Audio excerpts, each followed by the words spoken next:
Welcome back to Choose Christ Completely. We hope this segment of your time is a blessing to you and your family and deepens your relationship with your Father. I am Brandon Kegley, and I'm here with Pastor Justin. You want me to say bad words to start the podcast? Dude, that is like, there's this sweet lady who she is originally from Canada. And like, it's a thing. They call their pastor, they call them pastor. And she, for like 4 months, was like, "Hey, pastor, good morning, pastor." And I would say, "My name's Justin." And so I hate the title, bro. You just wanted to make me mad. I did. I did it on purpose. You just wanted to say, you're like, this is how we're going to introduce everybody, is to see what Justin's going to say about the word pastor. Now, titles are interesting, though, right? There are preachers who care about what you call them. Oh, gosh, yeah. Reverend. Oh, yeah, there's that,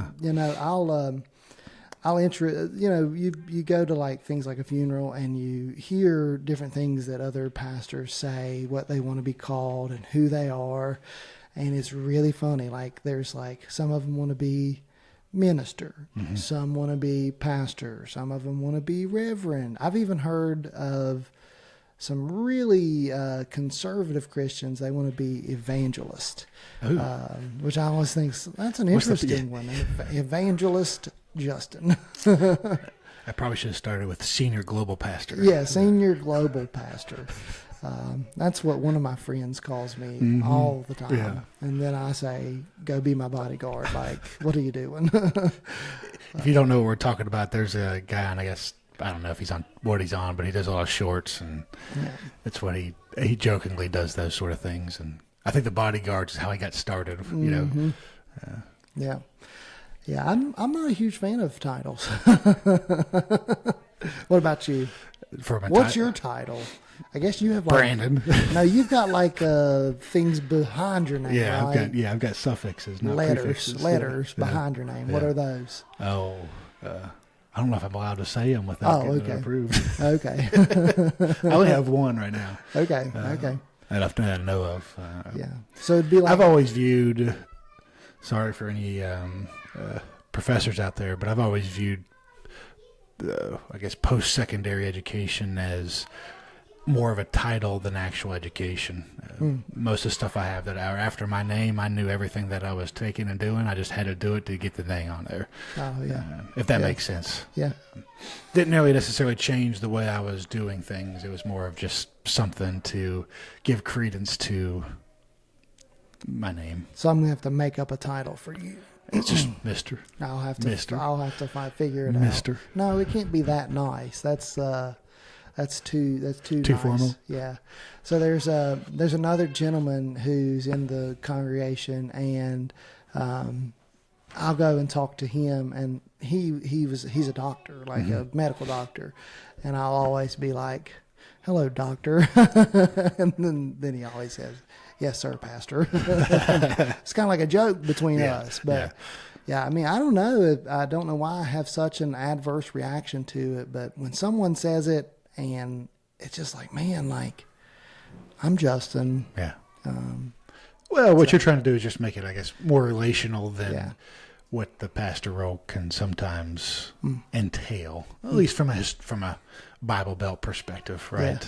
But anyway, that was not how we intended to start off the podcast. I got one more funny. I got to kind of tell it, if that's okay. Yeah. Now, my grandfather, he was a preacher as well, and he probably was in the, morally conservative, but very, had a lot of opinions, and that's a nice way of saying what I'm getting ready to say. If you were to call him pastor, if you'd have called him Pastor Conley or Pastor Henry, he would have been so angry. He hated that title. His title was minister. And so, I don't know. Yeah. My title is Justin. Well, again, I understand it from your perspective. Yeah. Well, if you weren't at church on Sunday, this is again not how we planned to start it off, but I am actually wearing hats that Whitney bought. And if you didn't get one, she's ordering more. So be on the lookout for those. And if you are listening and you want to nudge Pastor Justin here, tell him we need a swag store where we can go online and buy merchandise at costs, so that way that's not profiting off of it, but stuff to kind of publicize, the church we go to. But we're trying. Yeah. Well, the hats was a funny thing. Like, we ordered a big batch of new T-shirts for people who serve on a Sunday morning so that they could be quickly identified all together, those blue T-shirts. And when we, because it wasn't part of the regular budget, we had to talk about it as like the elders. And so when we talked about it, they were like, yeah, but old men don't want to wear those shirts. So they were like, let's just add a little bit more and order some hats. And when Whitney said, what kind of hats are we supposed to order? I said, I don't know. Order ones that old men would like. And she was like, okay. But then these hats got here and I'm like, I really love those hats. Yeah. Am I an old man now? Like, is that how I'm perceived? But because those hats are cool. Yeah. So they turned out really well. They did. They turned out really well. Yeah. So if you didn't get one, they're coming. Yeah. I think she said she might be trying to order some that are more specific to women too. Oh, cool. I thought that's what she said. Maybe doing a different color for part of the order, but maybe. If she didn't, I'm sorry. Yeah, we just added something on the list there. Well, if you listened to last week, we talked about two truths and a lie. We had a few comments, but we're going to give you one more week to kind of fill those in, and you can comment on this one or send it through the email messaging side that Justin has set up on each different platform. But just to kind of tease it along, we'll give you a hint and maybe help you out in the process. Because we do want to give the $25 away. We don't want to just keep it, Yeah. So Justin, do you want to go with your hint? All right. So you have to go back and listen to last week's podcast. You can't get you can't get all three of them from this week's podcast. So you can't skip one. Gotta go back and listen to the beginning of last week. That we gave you 3 things, and I don't know how to tell mine and give a hint to it without actually saying here's what it is. So I'm just going to do this. I'm going to say it is half true. It has just a little bit of a white lie in there. It's not very big. It's not very important, and you wouldn't notice it. So that's the reason why I did it like that, because I wasn't creative in that moment. Hey, I did give him plenty of time to think about it when he wanted to do that. Yeah, about 5 minutes. No, it was like 10 to 20 minutes. Okay. They tried doing it when you're sitting in a circle, and it's like, oh, I got to listen to what everybody else is saying, but come up with my own too. Yeah, so that's my hint. I don't know if that's a good hint or not. Yeah. It's just a little thing that's actually different. Yeah. Mine is maybe not nearly as specific to me as you might think it is. Oh, okay. Yeah, I'll leave it at that. Okay. Well, those were. I don't think it helped them. Yeah. We just gave them another week to guess. You're welcome. Yep. If you missed last week's podcast, you're welcome. And if you have guessed, since we're opening it up for another week, you can guess again. Yeah. It's not going to be exclusive to the guests that you already had given. So there you go. If you already guessed once, you've now got 2 times. Yeah. Just means you actually listened to the podcast. So we are proud of that. You can comment on both of our YouTube and our Spotify's, but if it's on like something like Apple or somewhere else that you may have found it, who knows?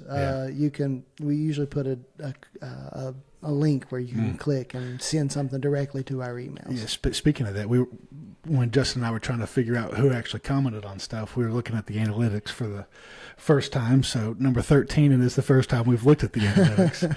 But apparently we have listeners not from the U.S. So if you have listened or are listening and not from the U.S., we want to hear from you. We want to know how you found the podcast, because to be honest with you, it was designed for our local community, not for the broader, but still would love to figure out how people are getting to listening to two rednecks talk about Jesus.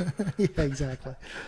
Well, there's their opportunity. Now let me ask you this question. You ready? Let's roll. So, we talked just earlier before we got onto the podcast just about, ticks and Lyme disease and like And I saw a statistic online that this year that more tick bites are leading to ER visits statistically than normal.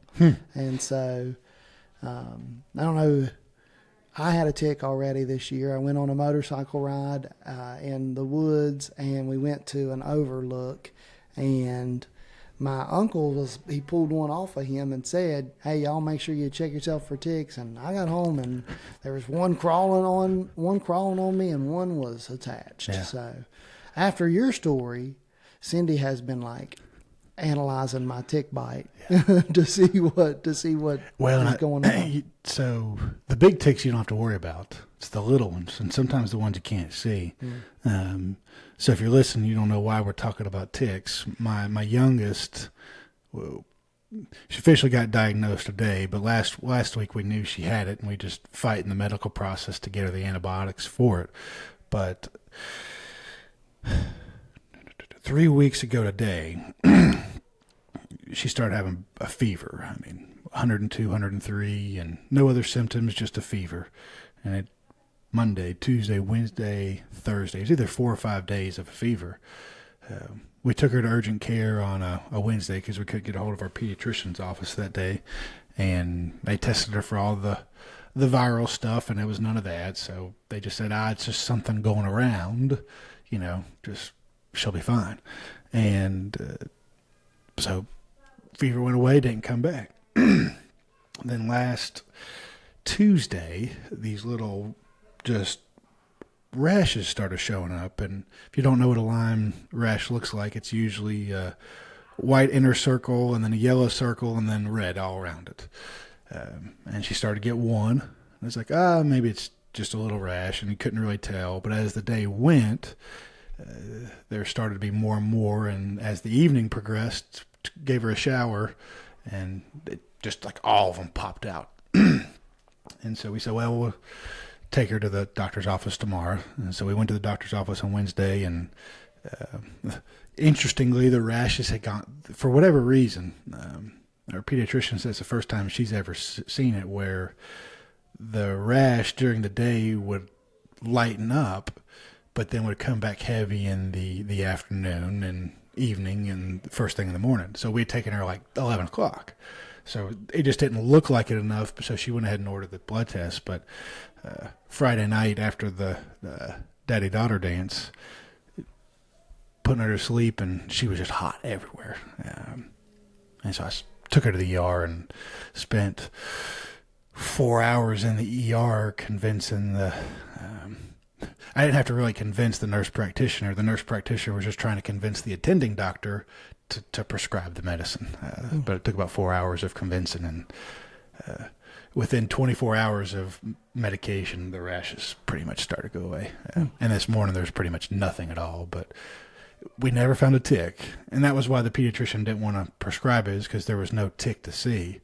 But the ones that give Lyme are the very, very tiny ones. And sometimes, if they die before you see them, they just look like little pin dots. You could just take a little marker and just mark it on your wrist, and that's what it would look like. And you would never really know that's what it was. That's why you have so many people, because usually as long as you catch Lyme within the first 30 days, it's very treatable. But after 30 days is when there can start to become some more long-term complications. We're pretty sure that because 3 weeks ago she had the fever, there's usually about a week incubation period, so we caught it right before the 30-day mark. But not everybody gets the rash, so that's the hard part. Is sometimes you just have a fever and just don't feel good. Just don't feel good, but you never get the rash. But if you get a fever and your joints hurt, there's probably a good chance you got Lyme. Well, and I don't know what's going on this year, but people in our region are getting it more. So, well, I've noticed a lot more deer around. Yeah, I haven't looked at the statistics, so I'd be curious to see if there's if we thin the coyote herd too much, or coyote packs too much, and so there's no natural predators of the deer, and maybe we're not culling off enough of the population, so they're getting around and do whatever they want to do when they want to do it. Yeah. Yeah. Well, the one that I had was one of the bigger ones. Yeah. What are those? Yeah. I know there's deer tick, and then what do they call I don't the know. other ones? I don't know what the other ones Those are are the ones that are typically the ones that get on our animals. You know, Right, they're, right. They're bigger. You Yeah. can see them pretty clearly. Yeah. And if you're not like, this sounds like I'm a neglectful dog or a dog dad, but I'm really not. But there's one time one was on our dog, and we just didn't pet that area of her that much. And then, you know, when you pet and they've been on there for a while, it's like, oh, okay. Yeah. I had one, we don't know sure how long she'd had it, but probably not that long, but she had to go to the vet just for her checkup. And he was like, hey, there was a tick on there. I was like, oh, that's embarrassing. Yeah. So mine was one of those. I mean, when I wasn't worried about it. But Cindy is. Well, apparently, I mean, we didn't know this because, you know, our kids play outside, and I know yours are a lot now, too. We don't check them. Well, we were not. We are now. But we were not checking them for ticks every time they came inside. But if you have deer in the area, which we've had, the recommendation is every time they come inside for the evening, you're supposed to do a comb through of their whole body to see if there's ticks. Okay. Okay.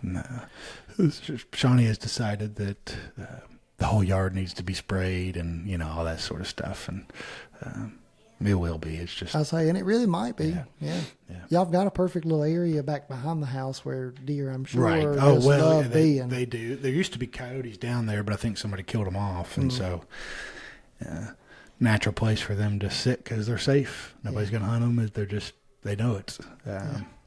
As surprising as this is, we don't see them around our house that much. Now, we see them down at the bottom before you get into the neighborhood, but I guess where it's neighborhood, we don't hardly ever see them. Yeah. You know, we see possums quite a bit. We probably get some, too, because there's a decent amount of ornamental trees. I don't know how many ornamental trees are in your subdivision, but we've got a decent amount of ornamental trees, and so those are supposed to be like eating candy, I think. That's why they get attacked by the bugs and all that sort of stuff more frequently than... So you say ornamental, are you meaning like Japanese maples, you know, the quote-unquote fancy trees, the more expensive trees. No, we have dogwoods. Local little dogwoods. They like to eat dogwoods too. Oh, do they? Yeah. Yeah, we've got a crepe myrtle that we've let live. We've got one crepe myrtle that we're trying to kill, but then we've got two little dogwoods. Okay. They're beautiful. Yeah. Man, they are pretty. Yeah. So, yep. Yeah, I planted a Japanese maple last fall, and it's the first time it's come out, and that thing is very red, which is cool. But now you have to do a lot of pruning for those, don't you, to keep them in shape? The miniature ones you do, but the other ones you don't, because they're supposed to grow like almost like a maple, like 15, 20 foot tall. Oh, wow. But the ones that are like I don't know what they're called exactly, but the ones that look like they're like hanging and they're not very big, I think those are you're supposed to prune. Ask me if I've ever pruned my trees. Have you? Nope. Nope. Do you have crepe myrtles or any bushes like that? My thumb is black, not green. Yeah. Maybe I need to come work on your crepe myrtle. I could probably kill it. I prune. We do it probably once every other year, maybe. Okay. Yeah. We don't do it every year, and you can tell with our crepe myrtle, we don't do it every year. But yeah. Well, I've also never. This will sound terrible. I don't know if I've ever lived long enough in one specific location, except for one, in order to need to prune.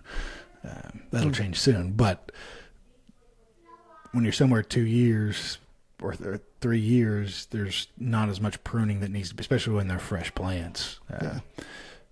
This was the first time I've ever planted plants that were not. Most of the stuff I've planted in the past has been maple trees, stuff like that. You don't prune those.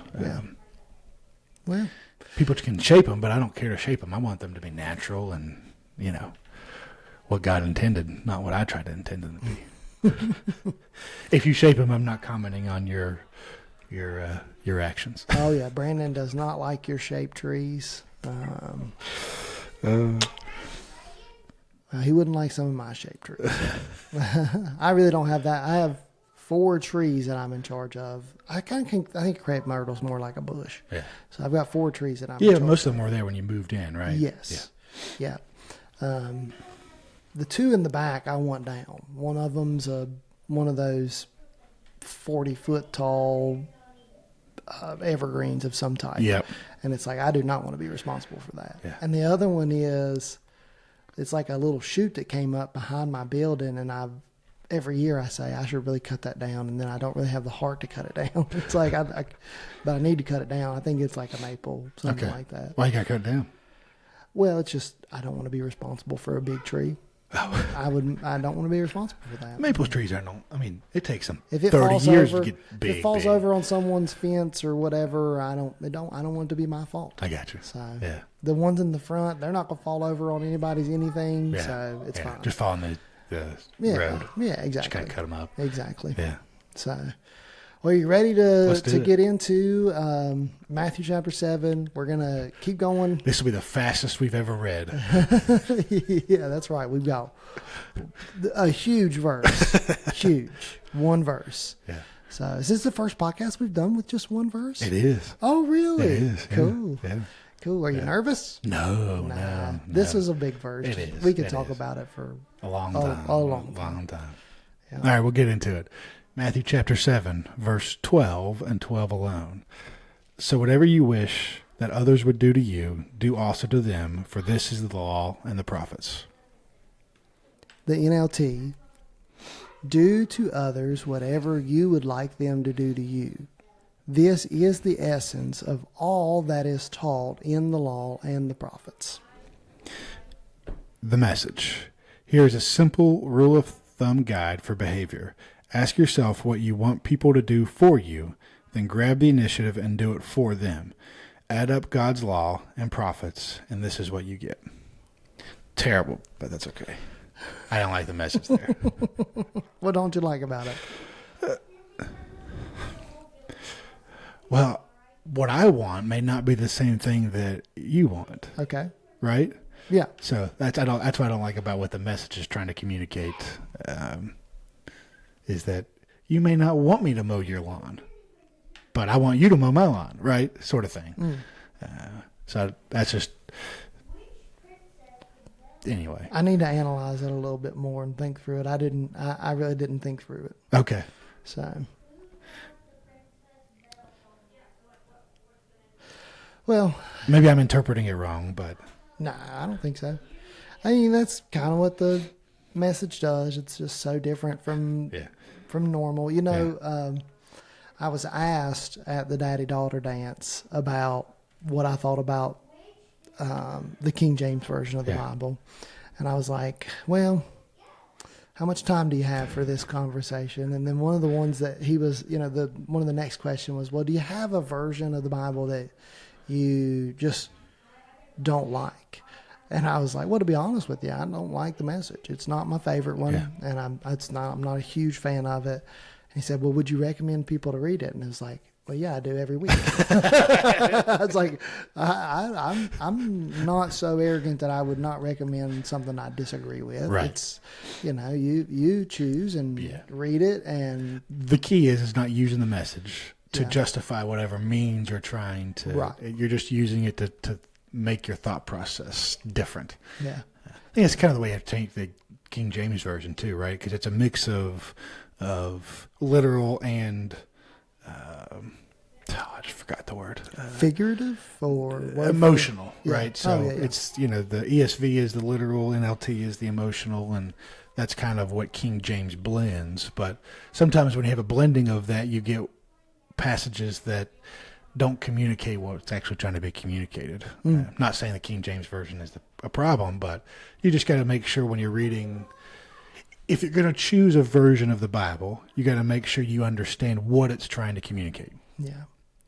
You have to understand what it's trying to communicate and that it's close enough to the original. Right. I mean, you don't have to be a Bible scholar to know this. I mean, your most common translations that are out there that you could buy in a store, they are translations that have been read for, 30, 40 years. Well, and that's the beauty of King James. They were using manuscripts from I don't know, 300 or something like that AD, and maybe even later. But ESV and NLT are using manuscripts from like 80 AD, so or 100, something like that. Right.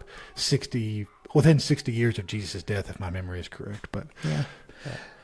Well, my twin brother preached a sermon on the King James Version. Oh, did he really? Of this week and I was like, dude, y'all need to record your services. Like, I would love to go back and listen to that message. Like, or send people to it. He's like, well, we just don't do it. And I was like, yeah, they should. I mean, well, even if they just record it internally, and how's he know if he's doing a bad job or not? I don't know. I was like, I'd have loved to heard that one.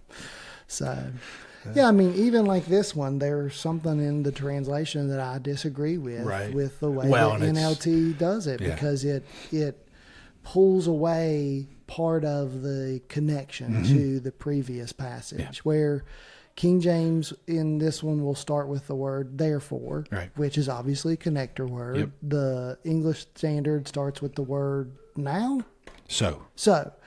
Some of them will start with the word now on this one. And they're all clearly connecting you back to what was previously said. So. All right. This is a question for you. All right. Because the same verse is used in Luke 6, right? Okay. But it's used in a different... So Luke 6 is kind of a different version of the Sermon on the Mount, right? Mm-hmm. And the question is this. Is Luke trying to communicate the same... And I'll read it for everybody here, but is Luke trying to communicate...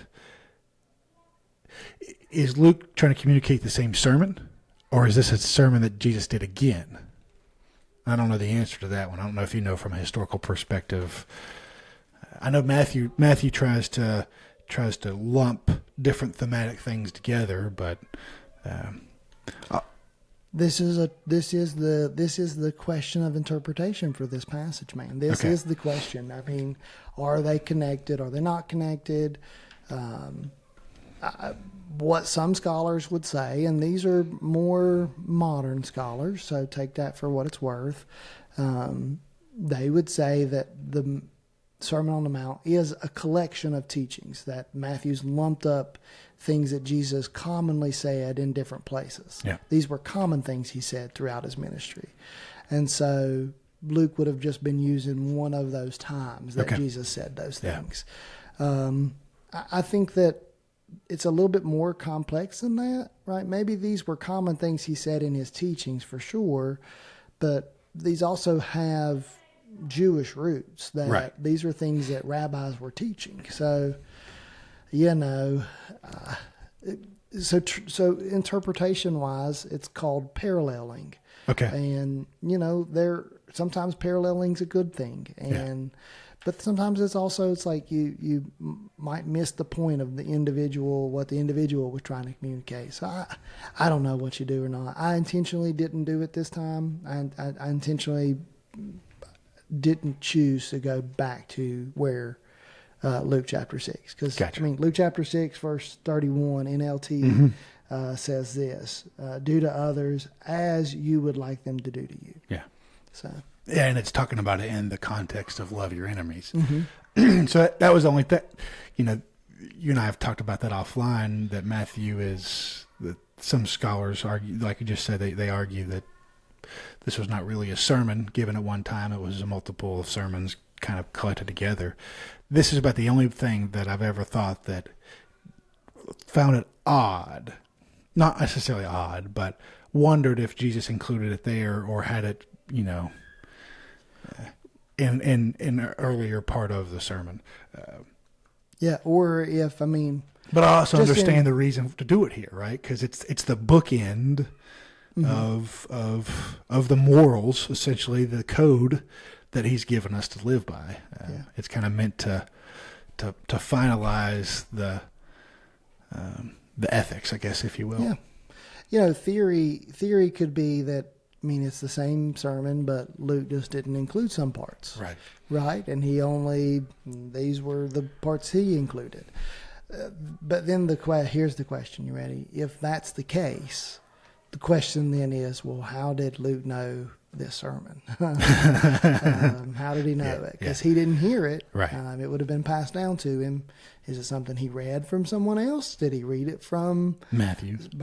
Did he read it from someone we don't know? Yeah. I don't know. Yeah. So, what other? I mean, I pulled a Justin and avoided answering that question and skirted it. No. I was just more of interesting that the question is was it intentionally put here by Jesus, or was it intentionally put here by Matthew, by God telling him this is what needs to be recognized for all time? Good question.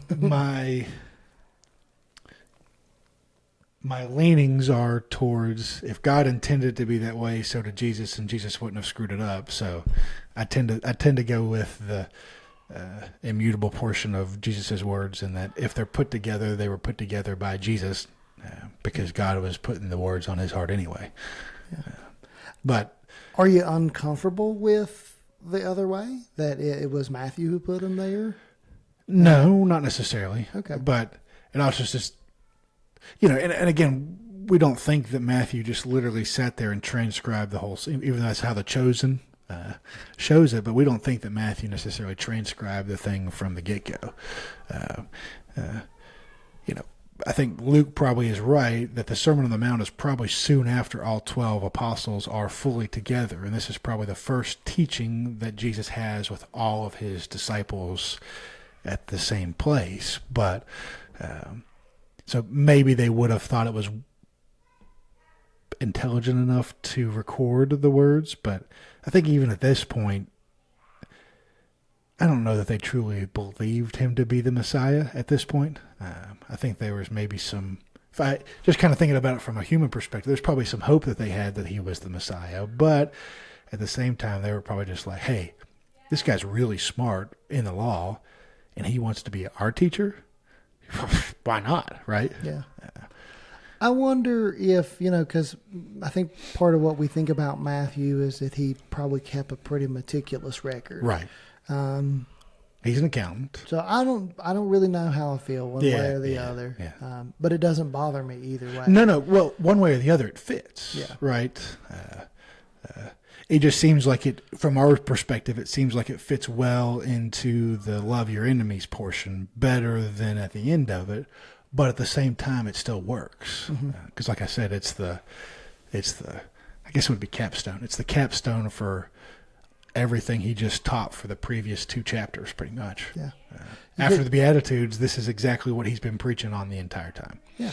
Yeah. You could call it a creed too. Yeah. This is like a summary statement, a creed. This is, so I have another question about your comfort level and what your previous exposure to something that I talked about on Sunday is. Okay.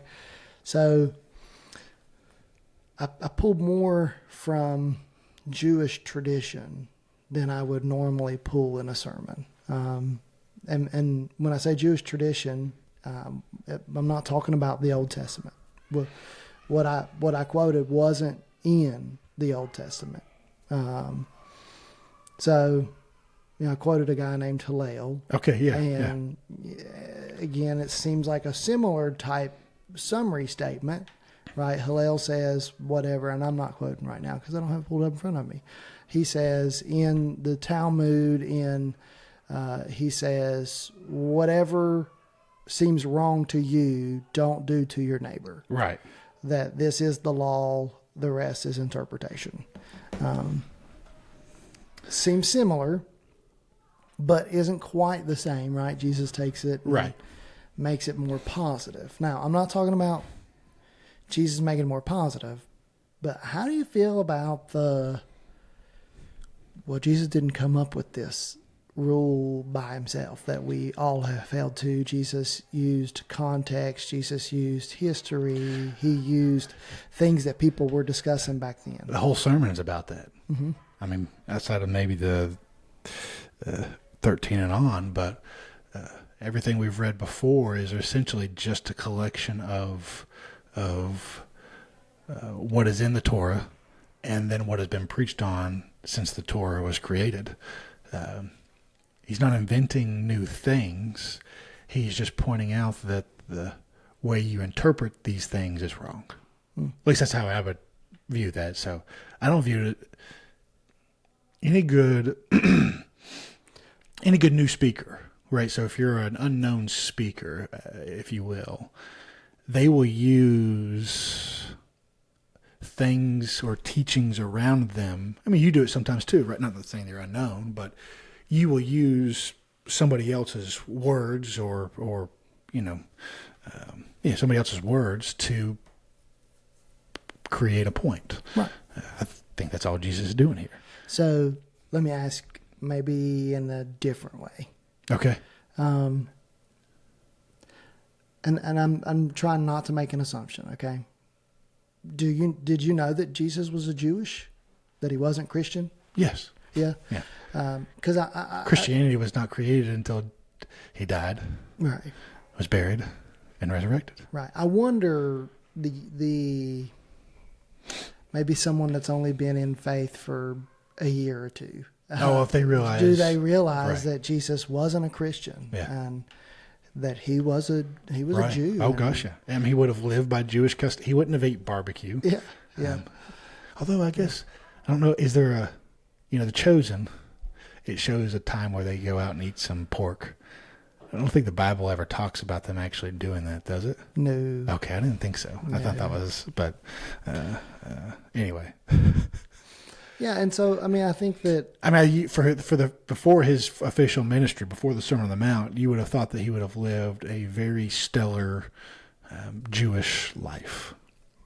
well, maybe for someone that's listening, if They wouldn't. this is the first time you've heard this is the first time you've wrestled with that thought Yeah. of, oh, I'm a Christian, but Jesus wasn't a Christian. Like, we'd love to hear from you. Yeah. Like, get Sure. back with us in the comments. And it's not click that link, and I don't think talk it's a to wrong us. assumption to make, just because you just don't think about it in that context. But Yeah. Well, Jesus very specifically pulls from not what is biblical Jewishness. He pulls from what is the teachings, right? And Right. so he says, do unto others as you'd have them do unto you. All the law and the prophets are, hang on these as one. I can't remember if that's how he uses it here in this passage, but he specifically says the law and the prophets. Mm-hmm. So our Old Testament actually has other portions of the history, right? It's what's called the law, obviously the Torah, the first 5 books of the Bible, the prophets, Isaiah, all of those. But then there's what's called the writings. And so that's in our Bible, in the Old Testament. That's places where you'd read history of, like, 1st, 2nd Samuel, 1st, 2nd Chronicles. Those are, here's what these people did. Notice he didn't include that. you're talking about like kings and stuff like that? Yeah, Okay. exactly. That is a different portion of our Old Testament that we would say, okay, you have the law, you have the writings, and then you have the prophets. How about we put that in the show notes for, I don't know if you have a resource, but or have broken it down. But, I can find it. these are the Bible. When Jesus is talking about the law and the prophets, these are the Bible books that he would be referencing, and then everything else he would not be referencing. Yeah, I can definitely pull that in. For what it's worth, I don't know all of them either. So, Well, I would if I sat there and looked at them, but it's going to be much easier than you think. Yeah, It's the first portion, the middle portion is, and then you got the end portion is the prophets. Yeah. It's the historical stuff. Oh, that's right. That's right. So it's not going to be as complicated as you think. But Some with of the that, stuff I learned when I was 10. but with that, there are things that are Jewish in nature, but aren't included in our canon of the Bible. Now, before I say this, just be warned, everyone. I'm not outright recommending this, okay? But I do think God's not afraid of it. because, and I'm going to say why I'm giving that note. But like the Talmud is where this comes from. This what Hillel said. Okay. And that's not in our Bible, right? It's not canonized. It's not included. And the reason why I say be careful is because there's later stuff in the Talmud as well, later history of the Jews. And obviously the Jews didn't believe Jesus is the Messiah. Mm-hmm. So you have to be careful with that. Yeah. I don't know. I just was a little bit nervous including it in the sermon. No, I mean, I think it was a kind of a cool aspect. Again, it just shows the genius of his orating abilities that, he wasn't coming into the ministry or anything like that without knowing what Jews were being taught and how they felt. And he was taking all that into account when he was preaching everything that he did. So I enjoyed the little history lesson. All right. I haven't heard anybody being uncomfortable with it. So, it would, to decide what you believe is God speaking to you, right? That's an important question that comes along with this big question about what I just asked you. You and I would probably have a very small list of things that would include God speaking to us, right? Right. It would be things like the canonized Bible. We would say that, right? That is the authoritative word of God. It would speak to us. But then there are, like other Christians in the world who would say that things that come from the Pope are a way for God to speak to someone else, right, and are authoritative with the power that the Bible has too, and we would have a much smaller list because of the way that we believe and think, but that goes into play with this idea of the Talmud and how's it included and what is it. Yeah. So if you ever want to read it, you can Google it. It's something you can pull right up and read through it in English. So if anybody wants to. If you want to listen to another podcast about it, I would recommend, it's called the Bema podcast, Bema. This guy's name's Marty Solomon, and they're in season 8 and season 9. There are 4 or 5 podcasts in each one of them, and they're called Talmudic Matthew. And so they're just episodes about how we see the flavor of the Talmud in, guess what? The Sermon on the Mount. Yeah. So, well, I think it's important to know the context in which, as you dive more into your Bible reading and understand the Bible more, I think it is extremely useful for you to have a context for where some of this stuff comes from. But if you haven't read the Bible, just read it. It's not simple. I mean, it's not hard. It's simple. You just do it. And over time, you eventually want to say, all right, well, why was he doing it this way? Yeah. And that's what the Talmud is for. Yeah, you don't want to make it so complex that the beginner can't do it. No, and that's the beauty of the Bible. Oh, it is. The beauty of the Bible is it's this jewel. It's for the person who's new and a person who is the smartest person on earth. Yeah, it's this jewel that every time you turn it, you see a different thing in it, and every time you hear from what God's authoritative word says, there's always a new revelation. Yeah. And so, all right, let's do our 4 questions. Yeah. That was a lot of summary. What did you like and what challenged you? Well, what I liked about this the most is the simplicity of it. Jesus took this probably 15 minutes before all this, and he just summarizes it with one sentence. And there's just beauty and simplicity and all that. I like how you likened it to if you lived by this example all the time, 100% of the time, there's no need for marketing, there's no need for a logo, there's no need for anything. It'll just take care of itself. Yeah. Yeah, your business would automatically be set Oh, apart. yeah. Whatever business So it is. it's kind of, I don't know if you would have seen this, but I think it was either last week or the last weekend. Elon Musk, who many in our culture believe to be one of the most successful entrepreneurs to ever exist, commented and said he has no desire to name a product going forward because he wants whatever he releases to be so good that you associate, you create a name for it, and that's what the name is.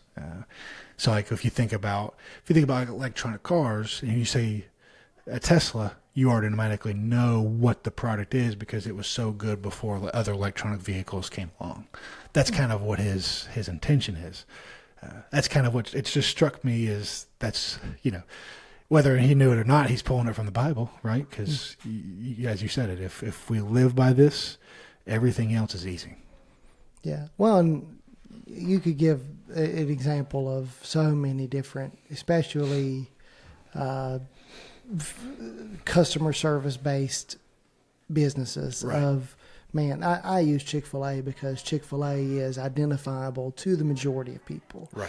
Anytime I use an example like that, I try to pull in as many people as I possibly can pull in to understand and to all kind of be on the same page. And Chick-fil-A is one, but you could use even local businesses. Mm-hmm. I mean, I'm sure there are local garages right. who service a car, yeah. and they just go above and beyond because that's what they would do for mm-hmm. their car. Mm-hmm. That's how, if their car was the one that was messing up, that's how they would. Well, and when a business or somebody does that, it stands out to you, yeah. right? Without getting too personal, when I had a certain procedure done, it was done, and that's all he does. And a week later, he personally calls me to check in on how I'm doing. Oh, cool. So think about it from that perspective. And then when you have a baby, nobody cares, right? Mm-hmm. But if an OB took the time to call, what kind of business would they have? It's just when you find somebody who goes above and beyond, it stands out and people typically notice. And I think that's the beauty and simplicity of this. Yeah. We would be known to love our enemies if we just followed this exact word. Yeah. Well, I think one of the things that I like, and this is why I highlighted it, I like the historical part of it. I like that this came not of Jesus' own creation, that it was a perfection. Yeah, it was a perfection of someone else's teachings. Yeah. And the reason why I like that is because I think there are so many people that are skeptical of Jesus, and it's like if someone's going to make up a story, like they're not including all these teachings, yeah. right? Yeah. They're or even all the little ways that the realness of Jesus is available, like that he was actually a person, mm-hmm. that he actually lived in a time. And well, I hadn't thought about it. You're just talking, but he literally took every verse before this, essentially dumping on these same two guys, right? Yeah. But he comes back to them and kind of gives them some sort of recognition here. Yeah. So it's yeah. Right. Oh, yeah. I mean, he definitely says when he gives a summary, as far as like with that summary, he's to their world. When someone heard that, they would have been like, "Oh, he follows Hillel. Yeah, he follows that format of teaching." Yeah. So. Yeah. I love that historical. I hadn't thought about so. When we look at Jesus, we talked about this, I think maybe a couple weeks ago, but you talk about how a reduction in what he's doing, and Jesus uses that all the time. He doesn't list every reason that we are evil. He just lists the reasons sometimes that we're not. Yeah. Or sometimes he gives it and he just tells it what it isn't, and then it's everything else is what it is. Well, now I'm gonna say a different and a new verse. This is not the verse we're reading today, but it also gives us a new light to see it. Jesus says, "Come to me, all who are heavy burdened, and I will give you rest. Take upon yourself my yoke, for my yoke is gentle and easy, or my burden is easy." That is his teaching, right? His teaching is not there's 100 new rules. Yeah. That's not his teaching. Yeah. That's not the yoke he's laying on the people who come and follow him.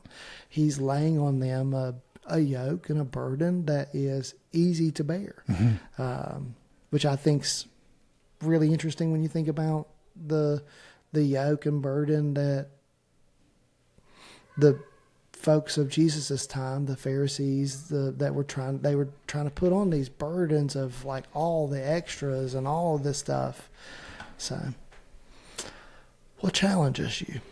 Well, I'm going to ask a question on the challenge. Okay. And that may be, because I mean, obviously I'll say the simple part of the challenge is just can be hard to do. Mm-hmm. But my question is kind of tied back to when I was talking about the mowing, when we were talking about the message. Just because I want something done doesn't mean it's what somebody else wants done to them. I don't know how you reconcile the two. And so here's what I mean. I would much rather people just tell me the way things are than not tell me the way things are. The truth is easy to live with. The unknown is the ambiguous is not. But not everybody wants that same level of directness to things, right? So I can't go around telling people the unsolicited truth, if you will, if that's not what they're wanting, even though that's maybe what I want and need. Does that make sense? Mm-hmm. Talking about with somebody after the service, and he's the same way. We would talk about we would thrive in Germany, right? Because German culture is this way, where if you think I look terrible in the hat, but you're not telling me, I never know. But in German culture, they would just look at you and say, "That hat looks terrible on you," and you know, all right, maybe I shouldn't wear that hat anymore. But so that's how I tend to view things, but that's not necessarily how others want me to treat them. Does that make sense? Yeah, and I'm gonna pair it with what Jesus previously said to answer. Right? Jesus says, if you have a plank in your own eye, remove your plank first, right, so that you will see the speck of sawdust in your brother's eye. The point wasn't that you don't look to help your brother, right? That wasn't what Jesus was saying, that you just, oh, well, I've got a plank, I can't do nothing, I'm going about my business, I'm not gonna address something that I see that would be something that someone might perceive negatively. No, that's not what he said. And so I'm going to address it that way. That, I mean, if what you are doing is for the purpose that you're coming alongside them to help them carry a burden, to help point them to Jesus, then I would point it out. Okay. You know, again, we've had a similar issue in my household this week. Cindy asked me about something very specific, how I felt about it. And I should have said to you, you sure? But I didn't. And it caused a tussle. Not really a tussle. Just, I would have loved, when I ask someone, hey, how did you feel about the sermon this week? I want like the full feedback. I mean, just punch me right in the teeth. Yeah. It won't bother me at all. Like, just tell me. If that part didn't make sense, I want to know it didn't make sense, so the next time I don't do the same thing. Not everybody receives things that way. Right. So I'm going, I just think the answer is what. So I guess that would be, are you doing? That's the challenging thing, I guess, then for me with this passage is how do I, the challenge is how do I deliver to the world what I expect to be delivered to me? Yeah, or even are your expectations of what other people would give to you, is that healthy? Is that reasonable? Right. Yeah. Is that right? Yeah. I think that's a challenging part to this as well. Yeah. Not just because, dude, I preached this sermon on Sunday morning and got into a disagreement with one of my brothers at a family get-together. And it was like, oh my. So I obviously didn't do and treat him in a way in which I'd want to be treated. Yeah. And so it's a that's the challenging part for me, is even in a basic way, like, so, can you follow this? Can you obey it? This passage? Yeah. We as humans can to a certain extent. But if you're not getting better every day, then what's the point? Yeah. Right?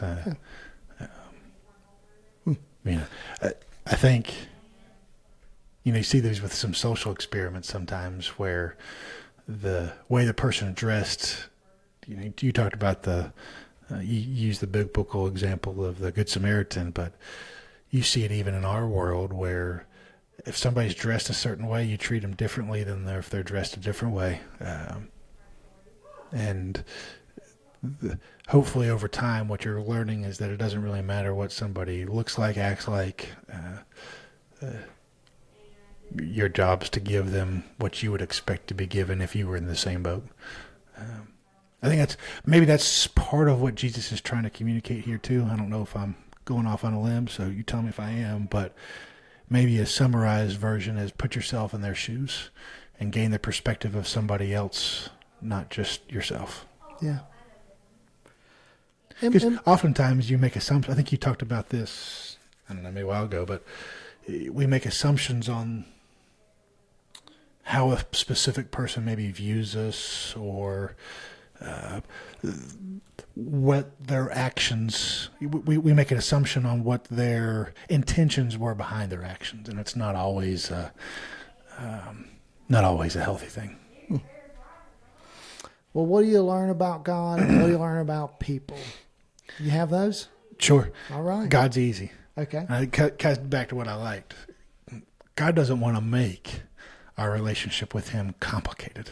And I think that's the whole point of this verse, is to give it so that everything that you don't have to go through and remember what the Beatitudes are, what Jesus said about loving your enemy, what he said about, money and possessions and asking and it will be given. And he's just saying, do this and everything else takes care of itself. Yeah. I think that's what I learned about God, is that he wants to make it easy. Yeah. I even think about the minutia of the law, right? You don't have to remember all of those little details of what you can and can't do. Well, yeah, Jewish. You're talking about Jewish on the Sabbath.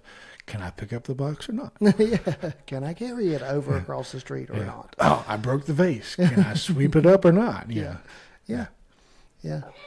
I think about God when we hear this. I think that we learn that God wants us to relate to each other.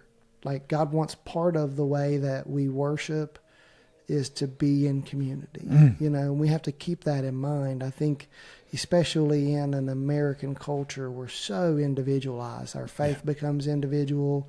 And God wants us to live within community. God wants us to worship within community. That's why he says, do to others the way that what you would want, because he be mindful of, hey, when you have to call or text someone and ask for forgiveness, what do you want them to say to you? Yeah.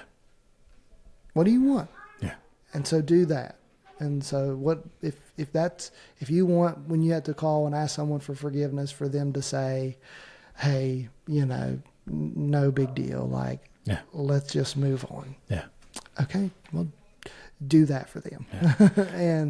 and bless them even. Maybe even bless them. Go beyond just the, okay, I did that, and say, I don't know how you could bless them, but may God look upon you and shine his face upon you. Well, I hadn't thought about this being a community post, or a community verse, but that's what you can't do this without people in your life. Mm-hmm. Yeah. It's even if you go back to the one where it says, if you go to make a sacrifice and you remember that your brother has something against you, notice what Jesus says. Hey, don't just push forward with your relationship with God.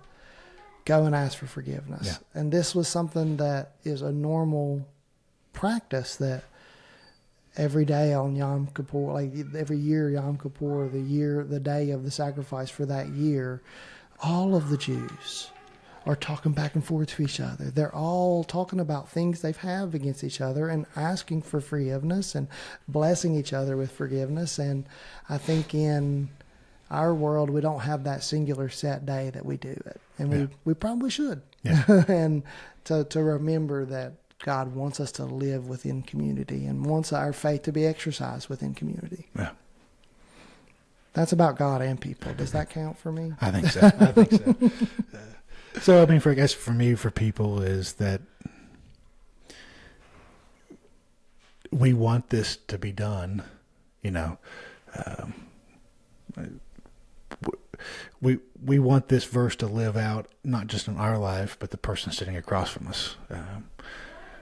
If you say anything different, then you're wrong, right? I mean, it doesn't matter what culture or anything. This is what people want from other people around them.